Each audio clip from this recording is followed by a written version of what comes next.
tidak sah, itu urusan dia sama Allah. Yang dari sini bahwa sholat itu adalah menyelamatkan dunia akhirat tercampur. Yang dari sini dia pikir sholat menyelamatkan dunia akhirat tercampur juga. Bapak, itu yang sholat miskin-miskin aja terus Pak. Masalahnya banyak. Jawabannya begitu, kalau nggak sholat. Itu orang kafir Pak, banyak yang kaya nggak sholat. Betul Pak ya? Karena iklannya terhenti, maka Bapak ingat hari ini Pak, masalah kamtipmas tidak akan selesai dengan hanya dengan usaha politik tidak akan selesai. Butuh buya, butuh ustaz, butuh nenek mama, butuh orang-orang yang berpikir risau tentang ini bagaimana cara. Maka Bapak yang mulia, bagaimana caranya kira-kira Pak? Nah, kalau misalnya secara strategis Pak, geografi, maksud kita kan di sini. Kita kan punya perimeter. Cara menghitungnya gampang. Kita punya perimeter. Perimeternya apa? Masjid sebelah dibagi dua. Berarti yang ini ke sana tanggung jawab sana, yang ini ke sini tanggung jawab masjid. Yang harus kita pikirkan. Jadi kita punya perimeter.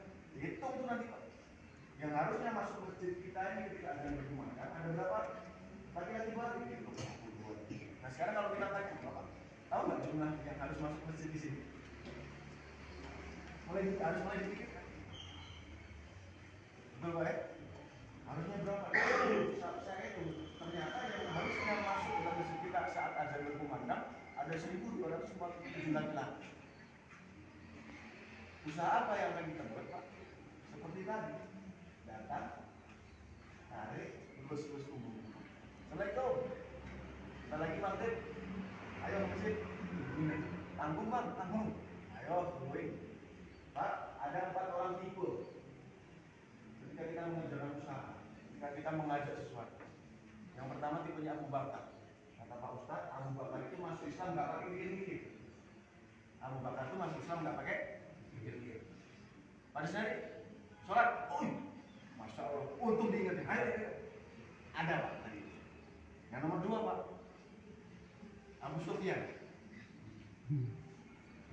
Masuk Islamnya belakangan, dekat-dekat Futu Mekah. Tapi selamat juga. Jadi golongan salam. Pada sehari, sholat, tunggu Pak, masih tanggung, ada kerjaan. Kita datang ke masjid, dia masuk. Tapi sholat ke masjid Pak, selamat. Yang nomor 3 Pak, pamannya Nabi, Abu Thalib. Senang sekali Pak sama dakwahnya Nabi. Senang sekali sama ajakan Nabi. Betul Muhammad apa yang kamu ajarkan kepada orang itu betul. Tapi jangan saya, yang lain aja. Kita datang Pak, sholat, Pak, mantap Pak. Kalau ada 100 orang saja di kampung ini seperti ini Pak, makmur Pak. Jangan saya, yang lain aja. Ujung-ujungnya apa Pak? Ujung-ujungnya masuk neraka. Dan yang terakhir, Abu Lahab Abu Jahal. Sampai Allah sampai bilang woi Pak, jangan saja. Kamu dakwah ilmu tidak cukup. Tidak ada itu. Dia menjadi penentangan. Akan selalu kita hadapi Pak. Tapi ujung-ujungnya kalau ada usaha, pasti akan ada hasil. Kalau ada usaha pasti akan ada. Maka caranya begitu Pak. Gelorakan di masjid. Gelorakan setiap orang yang masuk ke masjid. Kalau mau datang ke masjid, ajak orang. Satu hari. Kira-kira kalau ada usaha seperti ini, akan bisa jadi caranya Nabi. Door to door system adalah cara yang paling terbaik. Dibandingkan dengan Bapak punya WhatsApp, hari sholat subuh berjamaah, berapa kali Bapak habiskan pulsa tidak akan datang. Door to door adalah sistem terbaik. Door to door adalah sistem terbaik. Jemput, datang. Halo Pak ya? Mohon maaf Pak Kiai, mohon maaf ya, ini keresahan kami. Jadi kami tidak akan bisa sama sekali menyelesaikan ini masalah kecuali dengan bantuan orang beriman.